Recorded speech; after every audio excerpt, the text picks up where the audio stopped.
En cette année de Marche mondiale des femmes, l'Association québécoise des organismes de coopération internationale organise plusieurs activités de mobilisation auprès de la population du Québec, mais aussi la population touchée par les partenaires dans les pays du Sud sur les questions d'égalité entre les femmes et les hommes. Beaucoup de personnes se disent préoccupées par la question d'égalité entre les femmes et les hommes.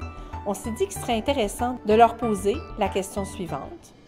Quel est le rôle des organismes de coopération internationale dans l'atteinte de l'égalité entre les femmes et les hommes dans le monde?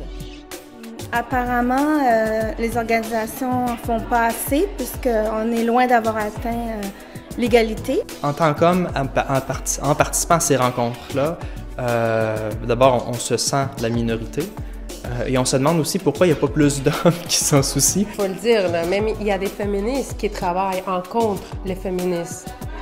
Dans les féminismes même, tu sais. Ça veut dire que ça, c'est pour ça que quand même, il faut intégrer à tout ce monde-là.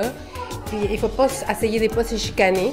Il faut parler, il faut discuter, il faut faire des débats, mais en gardant tout le temps le respect. Nous pouvons, nous, comme société québécoise, nous inspirer de ce qui est fait au Sud. Les échanges au niveau des participants, des stagiaires, des partenaires, il y a un échange de valeurs qui est fait. Puis à ce moment-là aussi, c'est de voir le transfert de connaissances qui, selon moi, peut contribuer aussi à cette diffusion-là de l'égalité homme-femme. Il faut faciliter, il faut rendre en tout cas ces actions faciles par des appuis, par des formations. C'est très important pour les organismes de coopération internationale d'impliquer d'abord aux femmes et aux hommes concernés et de les faire s'asseoir ensemble pour discuter c'est quoi les meilleures façons d'y arriver.